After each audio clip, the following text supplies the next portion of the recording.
रहे हैं ਜਿਹੜੇ ਹੁਣ तक बहुत एस्टैबलिश हो गए।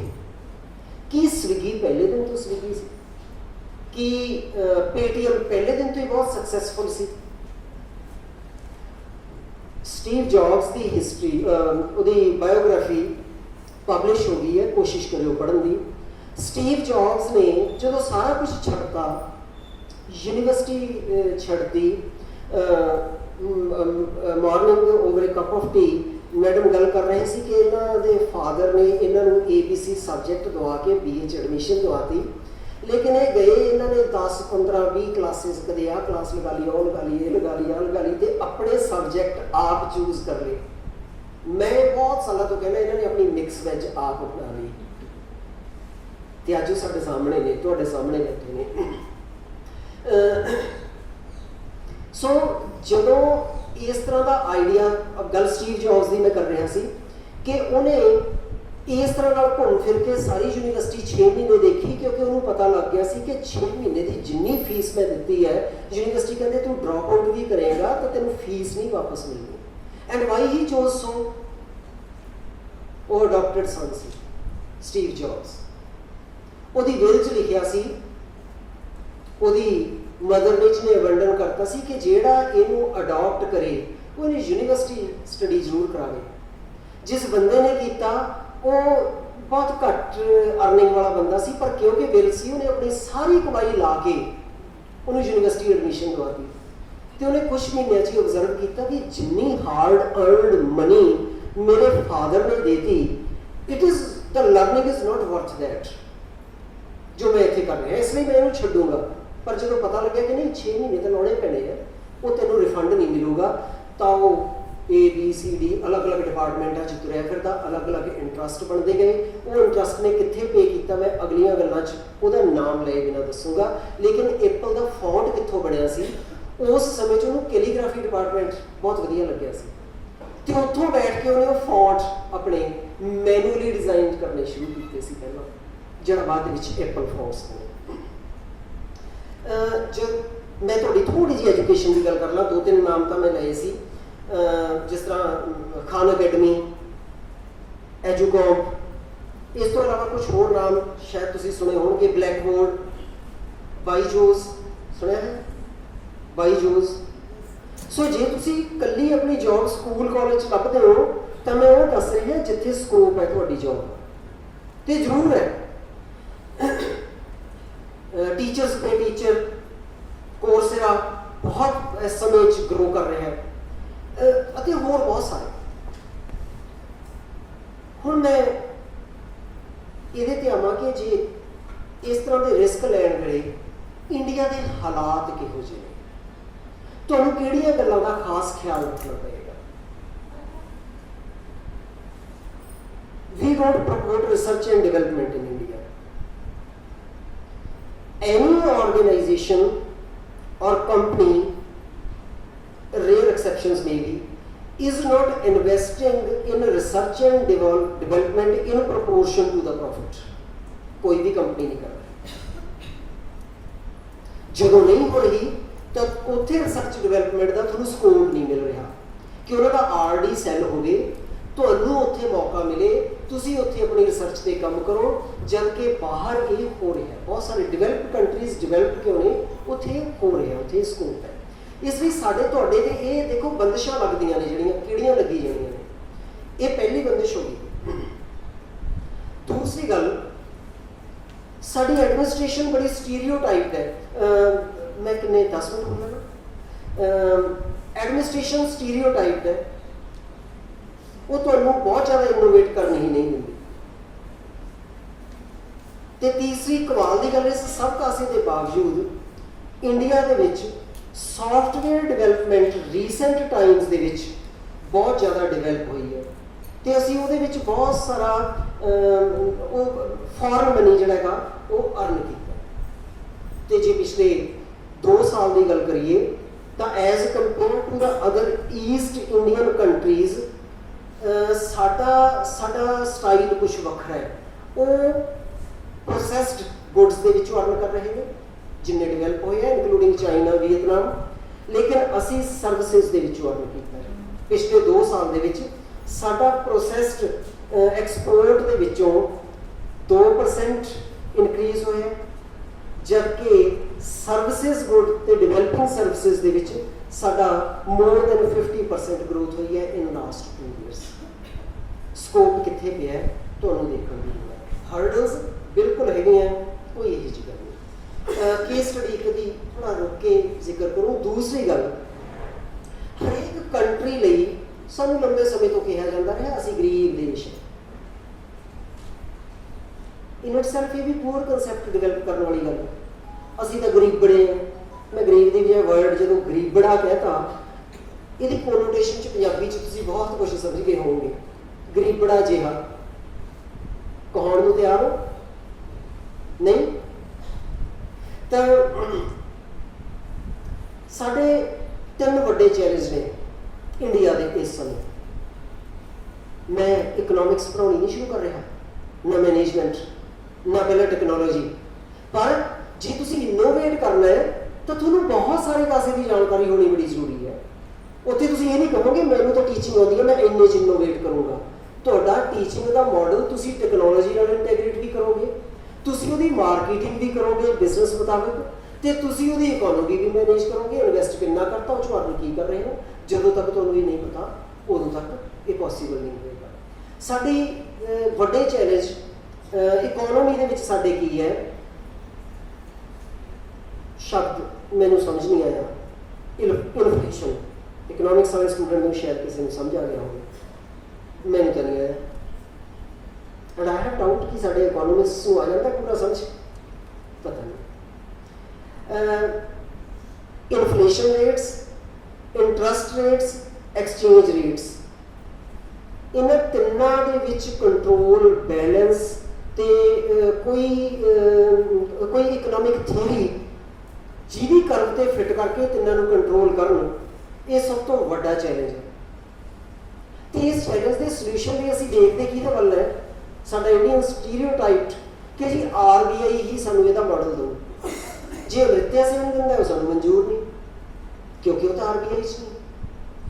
ਤੇ ਜੇ ਮੈਂ ਤੁਹਾਡੇ ਦੂਸਰੇ ਦਾ ਨਾਮ ਲਿਆ ਸੀ, ਮੈਂ ਅਭਿਜੀਤ ਬੈਨਰਜੀ ਦਿੰਦਾ ਹੈ, ਉਹ ਵੀ ਸਾਨੂੰ ਮਨਜ਼ੂਰ ਨਹੀਂ। ਕੋਈ ਵੀ ਹੋਰ ਇਕੋਨੋਮਿਸਟ ਦਿੰਦਾ ਹੈ। ਸਾਡੇ ਇੱਥੇ ਪੰਜਾਬੀ ਯੂਨੀਵਰਸਿਟੀ ਤੋਂ ਪੂਰੇ ਪੰਜਾਬ ਲਈ ਸੁੱਚਾ ਸਿੰਘ ਗਿੱਲ ਨੇ ਕਿਹਾ ਸੀ ਕਿ ਮੈਂ ਦੇ ਦਿੰਦਾ, ਮੈਨੂੰ ਸਿਰਫ ਉਸ ਟਾਈਮ ਚੁੰਗੀਆਂ ਆਕਟਰਾਈ ਪੋਸਟ ਚੱਲਦੇ ਹੁੰਦੇ ਸੀ, ਮੈਨੂੰ ਸਿਰਫ ਆਕਟਰਾਈ ਪੋਸਟ ਦਾ ਡਾਟੇ ਦਾ ਕੰਟਰੋਲ ਦੇ ਦਿਓ, ਮੈਂ ਪੂਰੇ ਪੰਜਾਬ ਲਈ ਇਕੋਨੋਮੀ ਦਾ ਮਾਡਲ ਦੇ ਦਿੰਦਾ ਜਿਹੜਾ 20 ਸਾਲ ਲਈ ਸਸਟੇਨ ਕਰੂ। ਉਹ ਵੀ ਸਾਨੂੰ ਮਨਜ਼ੂਰ ਨਹੀਂ।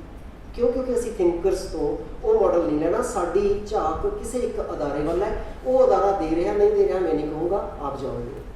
ਦੂਸਰੀ ਗੱਲ, we need number of agreements, bilateral, multilateral. ਕਾਹਦੇ ਲਈ? ਫਾਰਮਰਸ ਐਂਡ ਵਰਕਰਸ ਇੰਟਰਸਟ ਲਈ। ਇਹ ਬਹੁਤ ਸਾਰੇ ਚਾਹੀਦੇ ਨੇ, ਕਿਉਂਕਿ ਅੱਜ ਦੀ ਸਮੱਸਿਆ ਕਾਹਦੇ ਤੇ ਆ ਖੜੀ? ਫਿਊਚਰ ਦੀ ਗੱਲ ਜਦੋਂ ਕਰਦੇ ਉਹਦੇ ਲਈ ਥ੍ਰੈਟ ਸਾਡੇ ਸਾਹਮਣੇ ਫੂਡ ਐਂਡ ਵਾਟਰ ਹੈ ਪੂਰੇ ਗਲੋਬ ਲਈ। ਤੇ ਉਹਦੇ ਲਈ ਪ੍ਰਾਇਮਰੀ ਸੈਕਟਰ ਨੂੰ ਅਸੀਂ ਇਗਨੋਰ ਨਹੀਂ ਕਰ ਸਕਦੇ। ਖੇਤੀ ਪ੍ਰਾਇਮਰੀ ਸੈਕਟਰ ਹੈ। 3 ਸਾਲ ਅੰਦੋਲਨ ਚੱਲਿਆ ਹੈ ਉੱਥੇ। ਕੀ ਉਹ ਉਹਨਾਂ ਦਾ ਕਿਸਾਨਾਂ ਦਾ ਸਿਰਫ ਆਪਦੇ ਲਈ ਸੀ? ਮੈਂ ਉੱਥੇ ਜਿੱਥੇ ਕਿਤੇ ਵੀ ਬੋਲਿਆ, ਮੈਂ ਸਿਰਫ ਇੰਨੀ ਗੱਲ ਬੋਲਿਆ ਸੀ ਕਿ ਪਤਾ ਨਹੀਂ ਲੋਕਾਂ ਨੂੰ ਇਹ ਕਿਉਂ ਗੱਲ ਨਹੀਂ ਸਮਝ ਆ ਰਹੀ ਕਿ ਮੇਰੀ ਗਰੋਸਰੀ ਦੀ ਲੜਾਈ ਹੈ, ਇਹ ਮੇਰੇ ਕਰਿਆਨੇ ਦੀ ਦੁਕਾਨ ਦੇ ਬਿੱਲ ਦੀ ਲੜਾਈ ਹੈ, ਇਹ ਮੇਰੀ ਕੱਲ ਦੀ ਭੁੱਖ ਦੀ ਲੜਾਈ ਹੈ। ਲੇਕਿਨ ਐਨੀ ਹਾਊ ਉਹ ਜਿਵੇਂ ਵੀ ਹੋਇਆ, ਮੈਂ ਜਸਟ ਕੋਨੋਟੇਸ਼ਨ ਦੱਸ ਰਿਹਾ ਜੀ ਕਿ ਇੰਡੀਅਨ ਫਾਰਮਰਸ ਤੇ ਵਰਕਰਸ ਦੇ ਲਈ ਸਾਨੂੰ ਕਿਸ ਤਰ੍ਹਾਂ ਦੇ ਮਾਡਲ ਤੇ ਕਾਹਦੇ 'ਚ ਐਗਰੀਮੈਂਟ ਚਾਹੀਦੇ ਹੈ। ਫਿਰ ਅਸੀਂ ਕਿੱਥੋਂ ਹੱਲ ਲੱਭ ਰਹੇ ਹਾਂ? ਅਗੇਨ ਅਸੀਂ ਕਿਸੇ ਥਿਊਰੀ 'ਚੋਂ ਨਹੀਂ ਲੱਭ ਰਹੇ। ਫਿਰ ਸਾਡੇ ਥਿੰਕਰ, ਐਗਰੀਕਲਚਰ ਪਾਲਿਸੀ ਦੇ 2-3 ਥਿੰਕਰਸ ਨੇ ਬਹੁਤ ਵਧੀਆ ਮਾਡਲਸ ਦੀ ਗੱਲ ਉਸ ਸਮੇਂ ਦਿੱਤੀ। ਉਹਨਾਂ ਨੇ ਵੱਡੀਆਂ ਕਾਨਫਰੰਸਿਸ ਕੀਤੀਆਂ, ਐਗਰੀਕਲਚਰ ਯੂਨੀਵਰਸਿਟੀਜ਼ 'ਚ ਡਿਸਕਸ਼ਨ ਹੋਈ, but that is not viable by the government. Government ਕਿਹਦੇ ਵੱਲ ਦੇਖਦੀ ਹੈ? ਉਹ ਕਹਿੰਦੀ ਹੈ ਮਿਨਿਸਟਰੀ ਆਫ ਕਮਰਸ ਦੇ ਦੇਵੇ, ਇੰਡਸਟਰੀ ਦੇ ਦੇਵੇ, ਮਿਨਿਸਟਰੀ ਆਫ ਐਗਰੀਕਲਚਰ ਦੇ ਦੇਵੇ।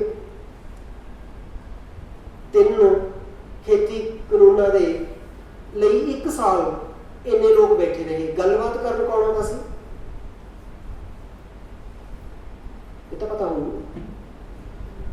शुरू तो एंड तक एक मिनिस्टर गलबात लिए आता रहा, किहड़ा सी, किहड़ा पोर्टफोलियो सी उहदे कोल, भाव मैं बंदे नाल कोई कंसर्न नहीं।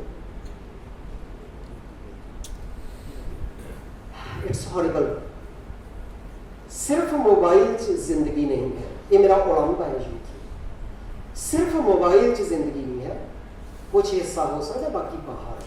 जे तुहानूं ये भी नहीं पता तो ये बड़ी शॉकिंग गल है कि पूरा एक साल तुसीं उस वरतांत चों गैर हाज़र सी, ਜਿਹੜਾ ਸਾਡੇ ਸਮੇਂ ਦਾ ਸਭ ਤੋਂ ਵੱਡਾ ਤੇ ਕੌੜਾ ਵਰਤਾਂਤ ਸੀ। ਜੇ ਸਾਡੀ ਯੂਥ ਉਹਦੇ ਵਿੱਚੋਂ ਨਹੀਂ ਸੀ ਤਾਂ ਮੇਰੇ ਲਈ ਰੌਂਗਟੇ ਖੜੇ ਕਰਨ ਵਾਲੀ ਗੱਲ ਹੈ, ਮੇਰੇ ਲਈ ਝੰਜਲਾਹਟ ਵਾਲੀ ਗੱਲ ਹੈ। ਐਗਰੀਕਲਚਰ ਮਿਨਿਸਟਰ ਆਉਂਦਾ ਸੀ ਇਕੱਲਾ, ਤੇ ਆਉਂਦਾ ਕਾਹਦੇ ਲਈ ਸੀ? ਵਿਦਾਊਟ ਐਨੀ ਮਾਡਲ। ਮਿਨਿਸਟਰ ਆ ਰਿਹਾ ਜਿਹਦੇ ਕੋਲ ਪੋਰਟਫੋਲੀਓ ਐਗਰੀਕਲਚਰ ਦਾ, ਉਹ ਤਾਂ ਹਰ ਵਾਰ ਆਉਣ ਵੇਲੇ 3 ਐਗਰੀਕਲਚਰ ਸਾਇੰਟਿਸਟ ਦੇ ਮਾਡਲ ਲੈ ਕੇ ਆਵੇ। ਪਹਿਲੀ ਵਾਰ ਨਹੀਂ ਸਮਝੌਤਾ ਹੋਇਆ, ਦੂਜੀ ਵਾਰ ਨੂੰ ਦੂਜਾ ਲਿਆਵੇ, ਨਾਲ 2 ਐਗਰੀ ਸਾਇੰਟਿਸਟਾਂ ਨੂੰ ਲਿਆਵੇ। But it doesn't happen because we have our stereotyped culture ਕਿ ਅਸੀਂ ਇੱਕ ਬੰਦਾ ਮੂਹਰੇ ਕਰਤਾ ਹੈ, ਅਸੀਂ ਸਿਰਫ ਉੱਥੋਂ ਉਸ ਮਿਨਿਸਟਰੀ ਤੋਂ ਹੱਲ ਲੱਭਦੇ ਹਾਂ। ਤੇ ਉਸ ਮਿਨਿਸਟਰੀ ਦਾ ਅਰਵਿੰਦ ਚੰਦ ਨੇ ਬਹੁਤ ਕਮਾਲ ਦੀ ਗੱਲ ਦੱਸੀ ਕਹੀ ਸੀ कि parliament, how many of the parliamentarians are able to read? एक ग्लोबली कला साडे। तीसरा चैलेंज है सर्विसेज एम्प्लॉयमेंट, कि सर्विसेज एम्प्लॉयमेंट अश्योर करनी, सस्टेन करनी, ਉਹਦੇ ਲਈ इकनॉमिक मॉडल देना, ਉਹਦੇ ਲਈ ਵੀ ਸਾਡੀਆਂ ਬਹੁਤ ਸਾਰੀਆਂ ਮਿਨਿਸਟਰੀਜ਼ ਨੂੰ ਕੋਲੈਬੋਰੇਟ ਕਰਨਾ ਪਏਗਾ, ਕਿਉਂਕਿ ਅਸੀਂ ਸੋਲੂਸ਼ਨ ਫਿਰ ਉੱਥੋਂ ਦੇਖ ਰਹੇ ਹਾਂ। ਇਹ 3 ਵੱਡੇ ਕੁਐਸਚਨ ਮੈਨੂੰ ਇਹਦੇ ਵਿੱਚੋਂ ਆਉਂਦੇ ਨੇ, ਜਿਹਦੇ 'ਚ ਸਾਡੇ ਥਿੰਕਰਸ ਯੂਨੈਨਿਮਸ ਨਹੀਂ ਹੈ ਤੇ ਹੋ ਵੀ ਨਹੀਂ ਸਕਣਗੇ, ਲੇਕਿਨ ਫॉर द टाइम ਸਾਨੂੰ ਇੱਕ ਪਾਲਿਸੀ ਤਾਂ ਚੱਕਣੀ ਪਊਗੀ। क्वेश्चन की नहीं कि whether the central banks should operate independent of the government। साडे आजकल ये नैरेटिव सर्जिया जा रहा है, बिटकॉइन एक एग्जांपल है कि बैंकिंग गवर्नमेंट के कंट्रोल तो बाहर हो जाए। दूसरी गल, should we give precedence to the inflation over employment or vice versa? ਜਦੋਂ ਦੀਆਂ ਥਿਊਰੀਜ਼ ਦੀ ਗੱਲ ਕਰਾਂਗੇ, ਚਾਹੇ ਟਿਕਲ ਡਾਊਨ ਹੈ ਜਾਂ ਹੋਰ ਹੈ, ਬਹੁਤ ਥਿਊਰੀਜ਼ ਨੇ, ਕੋਈ ਏ ਦੇ ਹੱਕ 'ਚ ਹੈ, ਕੋਈ ਬੀ ਦੇ ਹੱਕ 'ਚ ਹੈ। ਇਸ ਲਈ ਥਿੰਕਰਸ ਵੀ ਕਦੇ ਵੀ, ਇਕੋਨੋਮਿਸਟ ਇਹਦੇ ਤੇ ਕਦੇ ਵੀ ਯੂਨੈਨਿਮਸ ਨਹੀਂ ਹੁੰਦੇ। ਤੀਸਰੀ ਗੱਲ, should we prefer the less costly imports at the cost of protection of our workers or not? ਕੀ ਅਸੀਂ ਸਸਤੀਆਂ ਜਾਂ ਵਿਦੇਸ਼ੀ ਚੀਜ਼ਾਂ ਖਰੀਦਣ ਨੂੰ ਸਾਡੇ ਵਰਕਰ ਦੇ ਫ੍ਰੀ ਹੋਣ ਤੇ ਉਹਨਾਂ ਦੀ ਇਨਕਮ ਘਟਣ ਦੀ ਕਾਸਟ ਤੇ ਉਹਨੂੰ ਪ੍ਰੈਫਰ ਕਰੀਏ ਜਾਂ ਨਾ?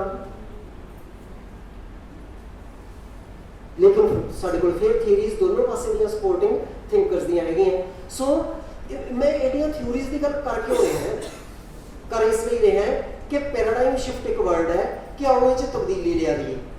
लेकिन वो तब्दीली किमें लिया दिए? जो थोनू ये गल क्लीयर होगी भी चलो आ करिए। एप्पल वाले भी इदा ही होया सी, ओला वाले भी इदा ही होया सी। अच्छा टैक्सी नहीं मिलती, कोई ना, थोनू भी इदा हो सकता है। जिस टाइम मैं BCM दे विच सी, उस टाइम एक स्टूडेंट को लग्या सी कि जी मैं किसी ऑनलाइन प्लेटफॉर्म नाल मेरा कॉन्टैक्ट कराओ, इत्थे क्यों पढ़ाना, उवें क्यों ना पढ़ा लीए। And it was very interesting कि जो असी इतों शुरू किया तो हरेक साल 5 ਤੋਂ 10 स्टूडेंट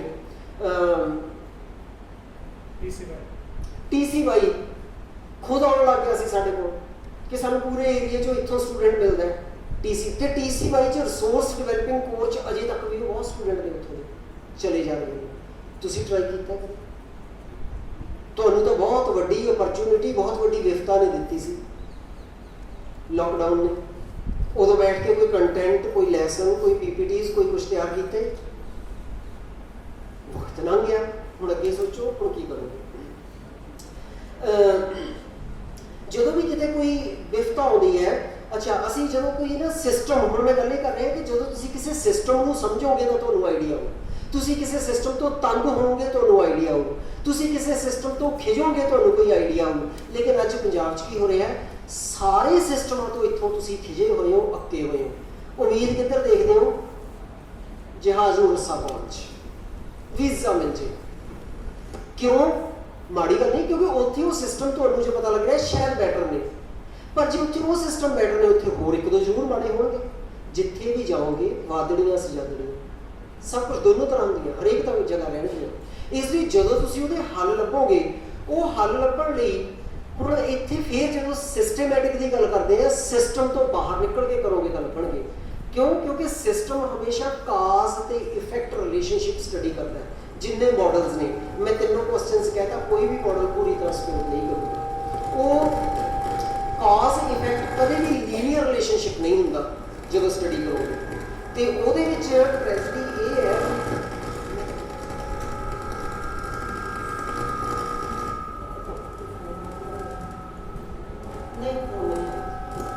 ਕਾਜ਼ ਇਫੈਕਟ ਰਿਲੇਸ਼ਨਸ਼ਿਪ ਦੇ ਵਿੱਚ ਬਹੁਤ ਵੱਡੀ ਤਰਾਸਦੀ ਇਹ ਹੈ ਕਿ ਪਹਿਲੀ ਗੱਲ ਤਾਂ ਲੀਨੀਅਰ ਨਹੀਂ ਹੈ।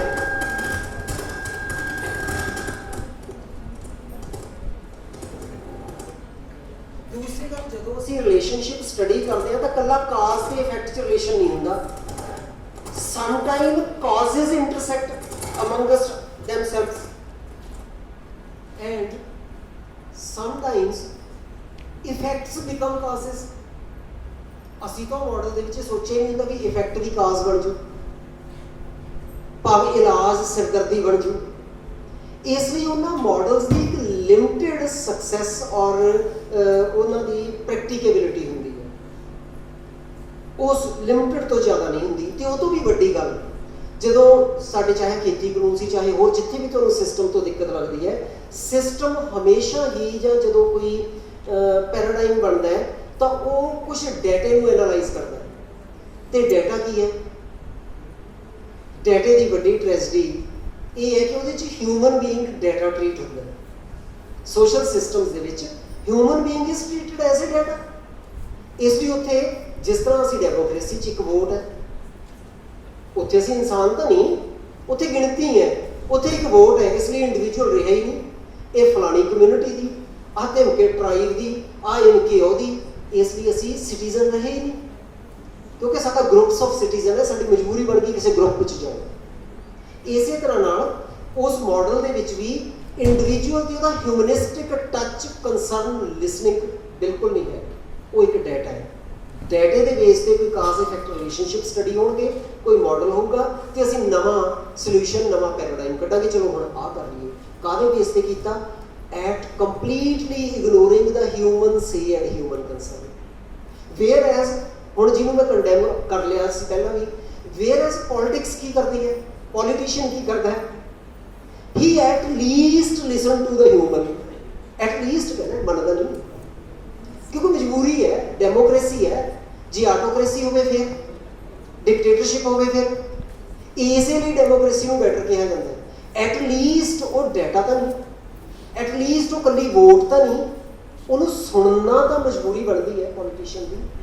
ਇਸ ਲਈ ਜਿਹੜਾ ਪੋਲੀਟੀਸ਼ੀਅਨ ਕੋਈ ਮਾਡਲ ਲਊਗਾ ਬਿਊਰੋਕਰੇਟ ਵਾਲੇ ਨੂੰ ਛੱਡ ਕੇ, ਨਹੀਂ ਮੈਨੂੰ ਮਨਜ਼ੂਰ, ਤਾਂ ਉਹਨੂੰ ਲੱਗੂ ਇਹ ਮੇਰੇ ਬੰਦਿਆਂ ਨੂੰ ਸ਼ਾਇਦ ਐਕਸੈਪਟੇਬਲ ਨਹੀਂ ਹੋਊਗਾ। ਇਸ ਲਈ ਉੱਥੇ ਜਿਹੜਾ ਥਿਓਰੈਟੀਕਲ ਮਾਡਲ ਹੈ, ਡਾਟਾ ਬੇਸਡ ਮਾਡਲ ਹੈ, ਉਹਦੇ ਉੱਤੇ ਹਿਊਮਨਿਸਟਿਕ ਕੰਸਰਨ ਜਿਹੜਾ ਉਹ ਭਾਰੂ ਹੋ ਗਿਆ। ਐਕਸੈਪਟ ਕਿਹੜਾ ਹੋਊਗਾ ਦੋਹਾਂ ਚੋਂ ਮੈਨੂੰ ਨਹੀਂ ਪਤਾ। ਦੋ ਐਗਜ਼ਾਮਪਲ ਛੋਟੀਆਂ ਛੋਟੀਆਂ ਦਿੰਦਾ। ਜਦੋਂ ਅਮੁਲ ਮਿਲਕ ਸ਼ੁਰੂ ਹੋਇਆ ਸੀ, ਉਹ ਬੰਦਾ ਆਪਣੀ ਨੌਕਰੀ ਤੋਂ ਉੱਕਿਆ ਸੀ ਵੀ ਅੱਛਾ ਮੈਂ ਸਾਰਾ ਦਿਨ ਇੱਥੇ ਵਿਹਲਾ ਬੈਠਾ ਰਿਹਾ ਕਰਾਂ, ਇਹ ਨਹੀਂ। ਤੇ ਉਹਦੇ ਮਾਡਲ ਦੇ ਵਿੱਚ ਉਹਨੇ ਬਹੁਤ ਖੂਬਸੂਰਤ ਇੱਕ ਚੀਜ਼ ਕੀ ਲੱਭੀ। ਉਸ ਸਮੇਂ ਦੇ ਵਿੱਚ ਡੈਨਮਾਰਕ ਦੀ ਇੱਕ ਟ੍ਰੈਜਡੀ ਸੀ ਕਿ ਉੱਥੇ ਐਨੀਮਲ ਮਿਲਕ ਤੋਂ ਬਹੁਤ ਫੈਟ ਪ੍ਰੋਡਿਊਸ ਹੋ ਰਹੀ ਸੀ, ਜਿਹੜੇ ਸਕਿਮਿੰਗ ਪ੍ਰੋਸੈਸ 'ਚੋਂ ਕੱਢ ਦਿੰਦੇ ਸੀ ਤੇ ਉਹ ਸਮੁੰਦਰ 'ਚ ਸਿੱਟ ਨਹੀਂ ਸੀ ਸਕਦੇ। ਹੋਰ ਕੋਈ ਢੰਗ ਨਹੀਂ ਸੀ ਇਹਨੂੰ ਵੇਸਟ ਕਿਵੇਂ ਕਰੀਏ। ਮੈਂ ਇਹ ਕਹਿ ਰਿਹਾ, ਉਹਨਾਂ ਦੇ ਘਿਓ ਇੰਨਾ ਬਣਦਾ ਸੀ, ਮੱਖਣ ਇੰਨਾ ਬਣਦਾ ਸੀ, ਉਹਨਾਂ ਨੂੰ ਉਹਨੂੰ ਸਿੱਟਣ ਲਈ ਕਿਤੇ ਜਗ੍ਹਾ ਨਹੀਂ ਸੀ। ਤੇ ਉਹ ਹੀ ਚਾਹੁੰਦੇ ਸੀ ਸਾਡਾ ਕੋਈ ਲੈ ਲਵੇ। ਤਾਂ ਦਲੀਪ ਕੋਰੀਅਨ ਨੇ ਉਹ ਖਰੀਦ ਲਿਆ ਵੀ ਅੱਛਾ ਸਾਡੇ ਤਾਂ ਮਿਲਦਾ ਨਹੀਂ, ਜਿਹੜੀ ਚੀਜ਼ ਕਿਤੋਂ ਵੇਸਟ ਸੀ ਸਾਡੇ ਲਈ ਉਹ ਘਿਓ ਜਦੋਂ ਜਦੋਂ ਮੈਂ ਕਹਤਾ ਪੰਜਾਬੀ ਕਲਚਰ, ਇੰਡੀਅਨ ਕਲਚਰ 'ਚ ਤੁਸੀਂ ਸਮਝ ਗਏ ਸਾਡੇ ਲਈ ਘਿਓ ਮੱਖਣ, ਉਹਨਾਂ ਲਈ ਵੇਸਟ, ਉਹਨੇ ਕਿਸੇ ਦਾ ਵੇਸਟ ਚੱਕਿਆ ਜਿਹੜਾ ਸਾਡਾ ਘਿਓ ਮੱਖਣ ਸੀ, ਉਹ ਕਾਮਯਾਬ ਹੋ ਗਿਆ। 4 ਸਟੇਟਸ ਨੂੰ ਘੱਟੋ ਘੱਟ ਕੇਟਰ ਕਰਦਾ, ਸਾਰੇ ਲੋਕਾਂ ਨੂੰ ਕੇਟਰ ਕਰਦਾ।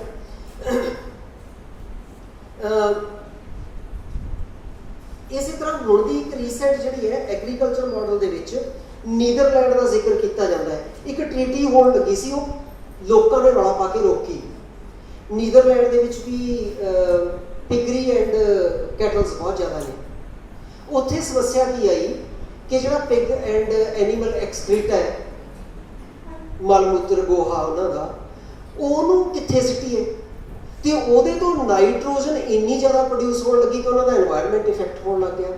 ਨਾਓ they have to dump that, ਕਿ ਜਿਹਨੂੰ ਲੋੜ ਹੈ, ਜਿੱਥੇ ਕਿਤੇ ਜਗ੍ਹਾ ਵੱਧ ਹੈ ਉਹ ਲਓ, ਇਹ ਤੋਂ ਨਾਈਟ੍ਰੋਜਨ ਨੂੰ ਲੈ ਕੇ ਤੁਸੀਂ ਜਿੰਨੀ ਕੁ ਯੂਜ਼ ਕਰ ਸਕਦੇ ਹੋ ਕਰੋ ਤੇ ਪ੍ਰੋਸੈਸ ਕਰੋ ਤੇ ਇਹ ਤੋਂ ਮੈਨਿਓਰ ਬਣਾ ਲਓ।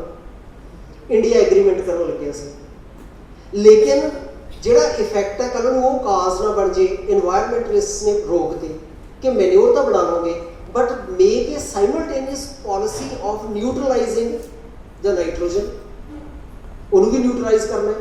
ਇਸ ਲਈ ਹੁਣ ਤੁਸੀਂ ਇੱਦਾਂ ਦੀ ਸਮੱਸਿਆ ਕਿਹੜੀ ਹੈ ਜਿਹੜੀ ਤੁਹਾਡੇ ਮਨ ਨੂੰ ਲੱਗੀ, ਤਾਂ ਉਹਦੇ 'ਚੋਂ ਤੁਸੀਂ ਕੋਈ ਵੀ ਆਪਣਾ ਸਟਾਰਟਅਪ, ਜਿੰਨੇ ਨਾਮ ਮੈਂ ਹੁਣ ਤੱਕ ਲਏ ਸੀ ਉਹ ਕੱਲ੍ਹ ਦੇ ਛੋਟੇ ਛੋਟੇ ਸਟਾਰਟਅਪ ਸੀ ਜਿਹੜੇ ਅੱਜ ਦੇ ਬਹੁਤ ਵੱਡੀ ਚੀਜ਼ ਬਣ ਚੁੱਕੇ ਨੇ। ਤੇ ਉਹਨਾਂ ਸਟਾਰਟਅਪਸ ਜਿੰਨੇ ਕੱਲ੍ਹ ਬਣੇ ਸੀ ਉਹਨਾਂ ਸਾਰਿਆਂ ਨੇ ਅੱਜ ਕੋਈ ਨਾ ਕੋਈ ਸਮੱਸਿਆ ਦਿੱਤੀ ਹੈ। ਮੈਂ ਸਿੰਗਲ ਇੱਕ ਚੈਟ GPT ਦੀ ਗੱਲ ਕਰ ਲਵਾਂ ਤਾਂ ਚੈਟ GPT ਕੁਝ ਸਮਾਂ ਪਹਿਲਾਂ ਆਇਆ, ਲੇਕਿਨ ਉਹਨੇ ਇੱਕ ਬਹੁਤ ਵੱਡਾ ਥ੍ਰੈਟ ਕੀ ਖੜਾ ਕਰਤਾ ਕਿ ਸਾਡੇ ਬਹੁਤ ਸਾਰੇ ਪ੍ਰੋਫੈਸ਼ਨਸ ਜਿਹੜੇ ਹੈ ਉਹ ਸ਼ਾਇਦ ਐਲੀਮੀਨੇਟ ਹੋ ਜਾਣ। ਟੀਚਿੰਗ ਸਭ ਤੋਂ ਪਹਿਲਾਂ, computer software developing, data analysis, web developing, computer based majority ਜਿਹੜੇ ਪ੍ਰੋਫੈਸ਼ਨਲ ਹਾਈ ਪ੍ਰੋਫੈਸ਼ਨਲ ਪ੍ਰੋਗਰਾਮ ਸੀ ਚੈਲੰਜ 'ਚ ਆ ਗਏ ਨੇ ਚੈਟ GPT ਨਾਲ। ਤੇ ਉਸ ਦੇ ਨਾਲ AI ਐਂਡ ਚੈਟ GPT ਦੇ ਨਾਲ ਬਹੁਤ ਸਾਰੀਆਂ ਜਿਹੜੀਆਂ ਹੋਰ ਜੌਬਸ ਨੇ ਉਹਨਾਂ ਦੇ ਘਟਣ ਦਾ ਤੇ ਲੇ ਆਫ ਦਾ ਖਤਰਾ ਖੜਾ ਹੋ ਚੁੱਕਿਆ ਹੈ। ਉਹੇ ਜਿਹੇ ਹਾਲਾਤ ਦੇ ਵਿੱਚ ਅਸੀਂ ਇੱਕ ਬੁੱਕ ਯੂਵਲ ਨੋਆ ਹਰਾਰੇ ਦੀ 3rd ਬੁੱਕ ਸੀ, ਉਹ ਹੁਣ ਉਹਦੀਆਂ 5 ਆ ਗਈਆਂ ਹੁਣ ਤੱਕ। ਉਹਦੀ ਬੁੱਕ ਦਾ ਟਾਈਟਲ ਸੀ 21 ਲੈਸਨਸ ਫਰਮ 21st ਸੈਂਚਰੀ। ਉਹਦੇ ਵਿੱਚ ਪ੍ਰੈਡਿਕਸ਼ਨ ਕਰਕੇ ਲਿਖਦਾ ਹੈਗਾ 21st ਸੈਂਚਰੀ ਦੇ ਮਿਡ ਜਾਂ ਐਂਡ ਤੱਕ ਕਹਿੰਦਾ ਸੀ ਕਿ ਇਨਸਾਨ ਇੰਨਾ ਵਿਹਲਾ ਹੋ ਜਾਊਗਾ ਟੈਕਨੋਲੋਜੀ ਕਾਰਨ ਕਿ ਉਹ ਵਿਹਲਾ ਹੋ ਕੇ ਉਹਦੇ ਲਈ ਕਰਨ ਯੋਗ ਕੋਈ ਕੰਮ ਨਹੀਂ ਰਹੂਗਾ। ਜਦੋਂ ਕੰਮ ਨਹੀਂ ਰਹੂਗਾ ਤਾਂ ਉਹਦੇ ਕੋਲ ਅਰਨਿੰਗ ਐਂਡ ਇਨਕਮ ਨਹੀਂ ਰਹੂਗੀ, ਤੇ ਜਦੋਂ ਨੇਚਰ ਦੇ ਵਿੱਚ ਕੋਈ ਚੀਜ਼ ਯੂਜ਼ਲੈਸ ਕ੍ਰੀਏਚਰ ਬਣ ਜਾਵੇ ਤਾਂ ਉਹ ਕਹਿੰਦਾ ਉਹ ਬਣਨ ਵੇਲੇ ਤਾਂ ਡਾਇਨਾਸੌਰ ਵੀ ਨਹੀਂ ਬਚੇ, ਤਾਂ ਸੇਪੀਅਨਸ ਦਾ ਕੀ ਬਣੂਗਾ? ਸੇਪੀਅਨਸ ਹਿਊਮਨ ਬੀਇੰਗਸ ਮੋਟੇ ਤੌਰ ਤੇ ਕਹਿ ਲਵਾਂ ਤਾਂ ਸਾਡਾ ਕੀ ਬਣੂਗਾ? ਉਹਨੇ ਕਿਹਾ ਸੀ ਕਿ 2050 ਤੋਂ ਬਾਅਦ ਬੰਦੇ ਦੇ ਕਰਨ ਲਾਇਕ ਟੈਕਨੋਲੋਜੀ ਨੇ ਤੇ AI ਨੇ ਕੰਮ ਹੀ ਨਹੀਂ ਛੱਡਣਾ। ਜਿੱਥੇ 5000 ਬੰਦਾ ਸੀ ਸ਼ਾਇਦ ਕੱਲਾ ਹੀ ਕਰ ਦੂਗਾ। ਚੈਟ GPT ਤੇ ਜਾ ਕੇ ਟਰਾਈ ਕਰਕੇ ਦੇਖੋ, ਇੱਕ ਅਸਾਈਨਮੈਂਟ ਲਿਖਣੀ ਹੈ, ਤੁਸੀਂ ਟੌਪਿਕ ਫੀਡ ਕਰੋ, ਫਲੈਸ਼ ਆਫ ਟਾਈਮ ਦੇ ਵਿੱਚ ਸਾਹਮਣੇ ਆ ਗਈ, ਲਿਆ ਕੇ ਮੈਡਮ ਨੂੰ ਫੜਾ ਦਿਓ, ਲਓ ਜੀ। ਇਸ ਲਈ ਸਾਨੂੰ ਵੀ ਸੋਚਣਾ ਪਏਗਾ ਕਿ ਅਸੀਂ assignment as an evaluation practice ਨੂੰ ਯੂਜ਼ ਕਰੀਏ। ਜੇ ਕਰੀਏ ਤਾਂ ਕੀ ਉਹਦਾ ਇਵੈਲੂਏਸ਼ਨ ਰਿਊਬਰਿਕਸ ਚੇਂਜ ਕਰੀਏ ਤਾਂ ਉਹ ਕਿਹੜੇ ਹੋਣ? ਭਾਵ ਇਹ ਤੁਹਾਨੂੰ ਆਈਡੀਆਜ਼ ਮਿਲ ਰਹੇ ਨੇ, ਤੁਸੀਂ ਅੱਗੇ ਇਹਦੇ ਚੋਂ ਆਪਣੇ ਲਈ ਕੀ ਐਵਨਿਊ ਸਰਚ ਕਰ ਸਕਦੇ ਹੋ, ਕੀ ਤੁਹਾਡੇ ਲਈ ਸਟਾਰਟਅਪ ਹੋ ਸਕਦਾ ਹੈ। ਦੂਸਰੀ ਗੱਲ, ਮੈਂ ਜਿੰਨੀਆਂ ਹੁਣ ਤੱਕ ਐਗਜ਼ਾਮਪਲਸ ਦਿੱਤੀਆਂ ਉਹ ਜ਼ਿਆਦਾ ਸਾਰੇ ਨਾਮ ਸੋਚ ਕੇ ਦੇਖਿਓ ਟਰਸ਼ਰੀ ਸੈਕਟਰ ਦੇ ਸੀ। ਜਿਹਨੂੰ ਪਤਾ ਪ੍ਰਾਇਮਰੀ ਸੈਕੰਡਰੀ ਟਰਸ਼ਰੀ ਕੀ ਹੁੰਦੇ ਨੇ। ਪ੍ਰਾਇਮਰੀ ਕੀ ਹੁੰਦਾ ਹੈ? ਜਿੱਥੇ ਕੋਈ ਚੀਜ਼ ਬਣ ਰਹੀ ਹੈ, ਪ੍ਰੋਡਿਊਸ ਹੋ ਰਹੀ ਹੈ। ਸੈਕੰਡਰੀ ਉਹਦੇ ਨਾਲ ਰਿਲੇਟਡ ਕੋਈ ਗੱਲ ਹੋ ਸਕਦੀ ਹੈ। ਟਰਸ਼ਰੀ ਕਿਹੜੀ ਹੁੰਦੀ ਹੈ? ਜੇ ਕੋਈ ਇਕਨੋਮਿਕਸ ਵਾਲਾ ਦੱਸ ਦੋ, ਮੇਰਾ ਤਾਂ ਇਕਨੋਮਿਕਸ ਨਹੀਂ ਸਬਜੈਕਟ। ਟਰਸ਼ਰੀ 'ਚ ਮੇਰਾ ਖਿਆਲ ਸਰਵਿਸਿਜ਼ ਆ ਜਾਂਦੀਆਂ। ਲੇਕਿਨ ਜਿਹੜਾ ਹੁਣ ਇਹ ਸੀ ਕਿ ਓਲਾ ਆ ਗਈ, ਨਾ ਤਾਂ ਜਿਹਨੇ ਓਲਾ ਬਣਾਇਆ, ਨਾ ਤਾਂ ਟੈਕਸੀ ਉਹਦੀ, ਨਾ ਡਰਾਈਵਰ ਉਹਦਾ, ਨਾ ਕੁਛ ਹੋਰ ਉਹਦਾ, ਕਹੀਂ ਕੀਟ ਕਹੀਂ ਘਰ ਹੋਣਾ। ਭਾਨੂਮਤੀ ਨੇ ਕੁਨਬਾ ਜੋੜਾ 10ਵੀਂ ਤੱਕ ਤਾਂ ਪੜ੍ਹੇ ਹੋਣੇ ਹੈ, ਮੁਹਾਵਰੇ ਲਕੋਕਤੀਆਂ, ਕੁਛ ਕਿਤੋਂ ਲਿਆ ਕੁਛ ਕਿਤੋਂ ਲਿਆ ਕੁਛ ਕਿਤੋਂ ਲਿਆ, ਜੋੜ ਤੋੜ ਬਣਾ ਕੇ ਜੇ ਚਲਾਤਾ। ਉਹਦਾ ਆਪਦਾ ਕੀ ਹੈ ਉਹਦੇ 'ਚ? Software platform. ਇਹ ਕਿਹੜਾ ਸੈਕਟਰ ਡਿਵੈਲਪ ਹੋ ਰਿਹਾ ਹੈ ਤੇ ਇਹ ਕਿੰਨੀ ਦੇਰ ਤੱਕ ਸਸਟੇਨੇਬਲ ਰਹੂ ਤੇ ਸੋਸਾਇਟੀ ਨੂੰ ਪ੍ਰੋਗਰੈਸ ਕਰਵਾ ਕੇ ਸਸਟੇਨ ਕਰੂ? It is the biggest question. ਇਸ ਲਈ ਪ੍ਰਾਇਮਰੀ ਸੈਕਟਰ 'ਚ ਜਾਣਾ ਪਊ। ਹੁਣ ਮੈਂ ਦੱਸਾਂ ਕਿ ਕੀ ਪ੍ਰਾਇਮਰੀ ਹੋ ਨਹੀਂ ਰਿਹਾ? ਬਿਲਕੁਲ ਹੋ ਰਿਹਾ ਹੈ। ਇੱਕ ਦਰਜਨ ਤੋਂ ਵੱਧ ਹੁਸ਼ਿਆਰਪੁਰ ਤੇ ਗੜਸ਼ੰਕਰ ਏਰੀਏ ਦੇ ਕਿਸਾਨ ਨੇ। This is the international millet year. I hope I am right. Millet ਦੀ ਖੇਤੀ ਅੱਜ ਤੋਂ 7-8 ਸਾਲ ਪਹਿਲਾਂ ਕੋਦਰਾ, ਕੰਗਣੀ, ਜਵਾਰ 5-6 ਨੇ ਉਹਨਾਂ ਦੀ ਹੁਸ਼ਿਆਰਪੁਰ ਤੇ ਗੜਸ਼ੰਕਰ ਏਰੀਏ 'ਚ ਸ਼ੁਰੂ ਕੀਤੀ ਹੈ ਤੇ ਉਹ ਸਾਰੇ ਐਕਸਪੋਰਟ ਕਰ ਰਹੇ ਨੇ। ਬਹੁਤ ਵੱਡਾ ਬਿਜ਼ਨਸ ਬਣ ਚੁੱਕਿਆ ਉਹਨਾਂ ਦਾ। ਸਰਹੰਦ ਤੋਂ ਪਟਿਆਲਾ ਰੋਡ ਤੇ ਜਾਓ, ਪਟਿਆਲਾ ਐਂਟਰ ਹੋਣ ਤੋਂ 5 ਕਿਲੋਮੀਟਰ ਪਹਿਲਾਂ ਰਾਈਟ ਸਾਈਡ ਤੇ ਦੂਰ ਤੱਕ ਤੁਹਾਨੂੰ ਇੱਕ ਖੜਾ ਦਿਖੂਗਾ, ਗੰਨਾ ਖੜਾ ਦਿਖੂ, ਕਮਾਦ ਖੜਾ ਦਿਖੂ। ਉੱਥੇ 2 ਬੰਦਿਆਂ ਨੇ ਸਾਰਾ ਕੁਝ ਛੱਡ ਛਡਾ ਕੇ ਉਹ ਆਪ ਸ਼ੂਗਰ ਕੇਨ ਗਰੋ ਕਰਦੇ ਆ। ਉੱਥੇ ਹੀ ਉਹਨੂੰ ਪ੍ਰੋਸੈਸ ਕਰਕੇ ਜੈਗਰੀ ਬਣਾਉਂਦੇ ਆ। ਉਹਦੇ ਨਾਲ ਹੀ ਉਹ ਜੈਗਰੀ ਪ੍ਰੋਡਕਟਸ ਬਣਾਉਂਦੇ ਹੈਗੇ ਫॉर ਹੈਲਥ ਐਂਡ ਇਮਿਊਨਿਟੀ ਸਸਟੇਨਿੰਗ। ਤੇ ਉੱਥੇ ਪੂਰੀ ਉਹਨਾਂ ਦੀ ਸ਼ਾਮ ਤੱਕ ਉਹ ਵਿਹਲੇ ਹੁੰਦੇ ਆ ਜਿੰਨਾ ਕੁ ਉਹਨੇ ਬਣਾ ਲਿਆ। ਐਂਡ ਦੇ ਜਸਟ ਵਰਕ ਫॉर 3 ਮੰਥ, ਕਿਉਂਕਿ ਉਹ ਤੋਂ ਬਾਅਦ ਸ਼ੂਗਰ ਕੇਨ ਖਤਮ ਹੋ ਜਾਂਦਾ ਹੈ ਤੇ ਉਹ ਬਾਹਰੋਂ ਨਹੀਂ ਲੈਂਦੇ। Why? Because they are producing ਕੱਲਾ ਗੁੜ ਨਹੀਂ ਬਣਾ ਰਹੇ, ਉਹ ਹੈਲਥ ਪ੍ਰੋਡਕਟ ਵੀ ਬਣਾ ਰਹੇ ਆ ਨਾਲ। ਉਹ ਕਹਿੰਦੇ ਅਸੀਂ ਦੂਜੇ ਵਾਲੇ ਤੇ ਰਵਾਈ ਨਹੀਂ ਕਰਨਾ। ਤੇ ਸੋਚਣ ਵਾਲੀ ਗੱਲ ਹੈ, ਉਹ ਕਹਿੰਦੇ ਜੀ ਸਾਡਾ 3 ਮਹੀਨੇ 'ਚ ਸਾਡੀ ਇੰਨੀ ਇਨਕਮ ਹੋ ਜਾਂਦੀ ਹੈ। I just discuss with them ਕਿ ਸਾਨੂੰ ਲੋੜ ਨਹੀਂ, ਸਾਡੀ ਕ੍ਰੈਡੀਬਿਲਿਟੀ ਇੰਨੀ ਬਣ ਗਈ ਹੈ। ਪਟਿਆਲੇ ਦੇ ਵਿੱਚ ਇੱਕ ਗਰਾਊਂਡ ਹੈ, ਉਹਦੇ 'ਚ ਹਫ਼ਤੇ 'ਚ 3 ਦਿਨ ਆਰਗੈਨਿਕ ਫਾਰਮ ਪ੍ਰੋਡਕਟਸ ਦੀ ਸੇਲ ਲੱਗਦੀ ਹੈ। 2 ਦਰਜਨ ਤੋਂ ਵੱਧ ਕਿਸਾਨ ਨੇ, ਉਹਨਾਂ ਦਾ ਦਿਨ ਫਿਕਸ ਹੈ ਆਪਣਾ ਆਪਣਾ। ਉਹ ਆਪਣੇ ਆਰਗੈਨਿਕ ਪ੍ਰੋਡਕਟਸ ਜਿੰਨੇ ਕੁ ਹੁੰਦੇ ਆ ਉਹਦੇ ਤੋਂ ਪਹਿਲਾਂ ਪਰਚੇਜ਼ ਕਰਨ ਵਾਲੇ ਖੜੇ ਹੁੰਦੇ ਆ। ਉਹਨਾਂ ਨੂੰ ਪੂਰਾ ਦਿਨ ਬੈਠਣਾ ਨਹੀਂ ਪੈਂਦਾ, 2 ਤੋਂ 3 ਘੰਟੇ ਬੈਠਦੇ ਆ ਸਿਰਫ। ਬੜੀ ਦੂਰੋਂ ਦੂਰੋਂ ਲੈ ਕੇ ਆਉਂਦੇ ਆ। ਮੈਂ ਪ੍ਰਾਇਮਰੀ ਸੈਕਟਰ ਦੀ ਗੱਲ ਕਰ ਰਿਹਾ ਸੀ। ਸੋ ਸਾਰੇ ਸੈਕਟਰਸ ਬਾਰੇ ਸੋਚੋ। ਤੁਹਾਨੂੰ ਲੱਗਦਾ ਹੋਊਗਾ ਸਟੀਵ ਜੌਬਸ ਤਾਂ ਮੈਂ ਨਹੀਂ, ਫਿਰ ਤੁਸੀਂ ਕੀ ਹੋ? ਤੁਸੀਂ ਖੇਮ ਸਿੰਘ ਗਿੱਲ ਹੋਵੋਗੇ। ਮੈਂ ਕੁਝ ਹਿੰਟ ਛੱਡਦਾ ਜਾਊਗਾ। ਕੌਣ ਸੀ ਮੈਂ? ਨਾ ਦੱਸਾਂ ਤਾਂ ਚੰਗੀ ਗੱਲ ਹੈ। ਐਗਰੀ ਸਾਇੰਟਿਸਟ ਸੀ। ਗੂਗਲ ਅੰਕਲ ਨੂੰ ਪੁੱਛ ਲਿਓ, ਦੱਸ ਦੂ। ਚੈਟ GPT ਦੱਸ ਦੂ, ਪਰ ਗੂਗਲ ਜ਼ਰੂਰ ਦੱਸ ਦੂਗਾ। ਸੋ ਸਮੱਸਿਆਵਾਂ ਸੋਸਾਇਟੀ 'ਚ ਹਮੇਸ਼ਾ ਰਹੀਆਂ ਨੇ। ਜਿੰਨੀ ਸੋਸਾਇਟੀ ਗਰੋ ਤੇ ਡਿਵੈਲਪ ਕਰਦੀ ਹੈ ਉਹਦੇ ਪ੍ਰਪੋਰਸ਼ਨੇਟਲੀ ਹੀ ਪ੍ਰੋਬਲਮਸ ਉਹ ਵੀ ਵੱਧਦੀਆਂ ਚਲੀਆਂ ਜਾਂਦੀਆਂ ਨੇ। ਅਸੀਂ ਬਹੁਤ ਗਰੋ ਕਰ ਰਹੇ ਹਾਂ, ਮੀਨਸ ਸਾਡੀਆਂ ਪ੍ਰੋਬਲਮਸ ਵੀ ਪ੍ਰਪੋਰਸ਼ਨੇਟਲੀ ਵੱਧ ਰਹੀਆਂ ਨੇ। ਮੈਂ ਆਪਣੀ ਗੱਲ ਕਨਕਲੂਡ ਕਰੂੰਗਾ। ਤੁਸੀਂ ਆਪਣੇ ਲਈ ਹੱਲ ਕਿੱਥੋਂ ਲੱਭ ਰਹੇ ਹੋ? It is up to you. Einstein ਨੇ ਜਦੋਂ ਮੈਂ ਸਿਸਟਮਸ ਨੂੰ, ਇਕਨੋਮਿਕਸ ਮਾਡਲ ਨੂੰ, ਬਿਜ਼ਨਸ ਮਾਡਲ ਨੂੰ, IT ਮਾਡਲਸ ਦੀ ਗੱਲ ਮੈਂ ਕਿਉਂ ਕੀਤੀ ਸੀ, ਐਂਡ 'ਚ ਮੈਂ ਕਨਕਲੂਡ ਇਹ ਕਰਦਾ ਕਿ Einstein set working harder to solve a systematic problem with the same thinking that caused it is madness।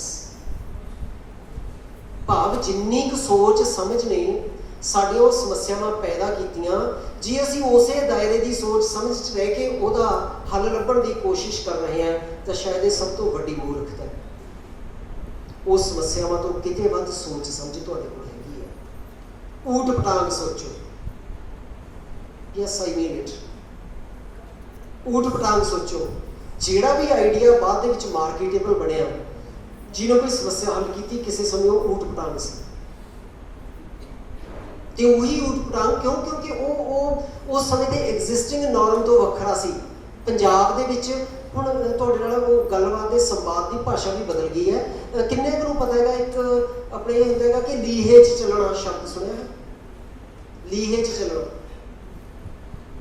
ਪਿੰਡਾਂ 'ਚੋਂ ਕਿੰਨੇ ਕੁ ਹੱਥ ਖੜੇ ਕਰਿਓ, ਘਰ ਜਾ ਕੇ ਪੁੱਛਿਓ ਲੀਹੇ 'ਚ ਚੱਲਣਾ ਕੀ ਹੁੰਦਾ ਸੀ ਪਹਿਲਾਂ ਪਿੰਡਾਂ ਦੇ ਵਿੱਚ। ਹੁਣ ਵੀ ਸ਼ਾਇਦ ਕਈ ਨੇ, ਜਦੋਂ ਖੇਤਾਂ ਨੂੰ ਜਾਂਦੇ ਆ ਕੱਚਾ ਰਸਤਾ ਹੁੰਦਾ, ਪਹਾ ਕਹਿੰਦੇ ਆ। ਮੀਂਹ ਵੇਲੇ ਕੀ ਹੋ ਜਾਂਦਾ? ਗਿੱਲਾ ਹੋ ਜਾਂਦਾ। ਪਹਿਲਾਂ ਸਾਡੇ ਚੱਲਦੇ ਕੀ ਹੁੰਦੇ ਸੀ? ਬੁਲਕ ਕਾਰਟਸ, ਗੱਡੇ ਜਿਹੜੇ ਚੱਲਦੇ ਸੀ, ਤੇ ਉਹ ਚੱਲਣ ਨਾਲ ਦਬ ਜਾਂਦਾ ਸੀ, ਵਿੱਚੋਂ ਇੱਕ ਲੀਹ ਪੈ ਜਾਂਦਾ ਸੀ, ਉਹਨੂੰ ਲੀਹਾ ਕਹਿੰਦੇ ਸੀ। ਲੀਹੇ 'ਚ ਸਾਰੇ ਚੱਲਦੇ ਆ। ਜਿਹੜਾ ਕੋਈ ਵੱਖਰਾ ਕੰਮ ਕਰਨਾ ਹੁੰਦਾ ਸੀ ਉਹਨੂੰ ਕਹਿੰਦੇ ਸੀ ਇਹ ਲੀਹ ਭੰਨ ਕੇ ਚੱਲਦਾ ਹੈ। ਮੈਥਮੈਟਿਕਸ ਦੇ ਵਿੱਚ ਰਾਮਾਨੁਜਨ ਦੀ ਗੱਲ ਪ੍ਰੋਫੈਸਰ ਸਾਹਿਬ ਨੇ ਕੀਤੀ ਸੀ। ਉਹ ਤਾਂ ਲੀਹਾਂ ਤੇ ਤੁਰੇ ਹੀ ਨਹੀਂ। ਰਾਮਾਨੁਜਨ ਬਾਰੇ ਇਹ ਕਿਹਾ ਜਾਂਦਾ ਹੈ, he made his own pathways in the jungle and came on his own pathways. That is why many of his theorems are still unknown to the mathematics world। ਤੁਸੀਂ ਵੀ ਆਪਣਾ ਲੀਹਾ ਆਪ ਬਣਾਓ। कुछ जदों तुहानू फुरना फुर गया, हर एक बंदे नूं फुरदा, लेकिन वो किन्ना उसनूं नोट करके रख गया। आ कॉन्फ्रेंसिस क्यों होंदियां ने, ये तुहाडे अज रेग मार लग्या दिमाग ते। 2 दिन इस फाउंटेन हैड चों बहुत कुछ फुटना है तुहाडे लिए, ਉਹਦੇ ਚੋਂ किन्ना नोट करके वो तुहाडी सक्सैस है, वो साडा फ्यूचर है। With all these words, thank you very much.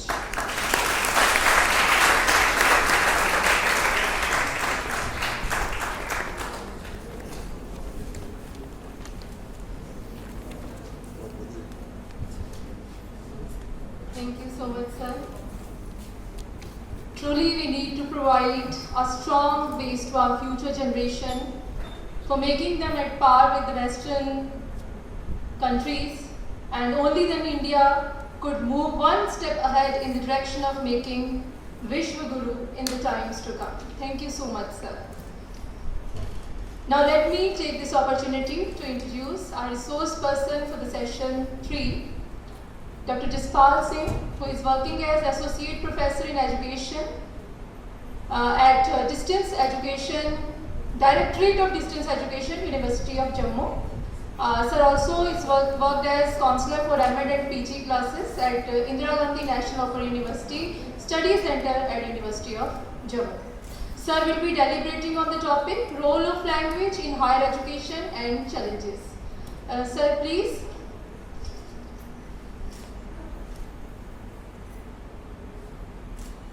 Kindly commence with your session, sir. Thank you.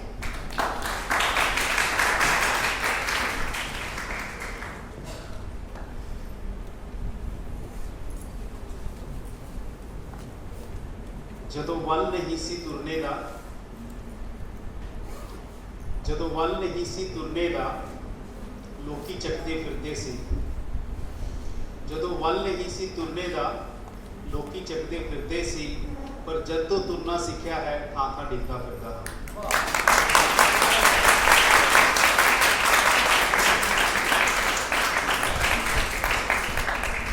ਇਹ ਡਿੱਗਣੇ ਤੋਂ ਤੁਸੀਂ ਕਈ ਭਾਵ ਲੈ ਸਕਦੇ ਹੋ। ਤੁਸੀਂ ਆਪਣੀ ਲਰਨਿੰਗ ਨਾਲ ਇਸ ਨੂੰ ਜੋੜ ਸਕਦੇ ਹੋ। ਹਰ ਵੇਲੇ ਤੁਹਾਨੂੰ ਲੱਗਦਾ ਹੋਵੇਗਾ ਕਿ ਅਸੀਂ ਬਹੁਤ ਕੁਝ ਸਿੱਖ ਲਿਆ ਹੈ, ਲੇਕਿਨ ਹਰ ਵਕਤ ਫਿਰ ਹੋਰ ਕੁਝ ਨਵਾਂ ਸਿੱਖਣ ਦੀ ਸਾਨੂੰ ਲੋੜ ਪੈਂਦੀ ਹੀ ਰਹਿੰਦੀ ਹੈ। ਮਾਨਯੋਗ प्रोफेसर अरविंद झा जी, प्यारे दोस्त, डॉक्टर खुशविंदर, थोड़े सब दी भी जानने ते मेरी तो बहुत बड़ी जान भी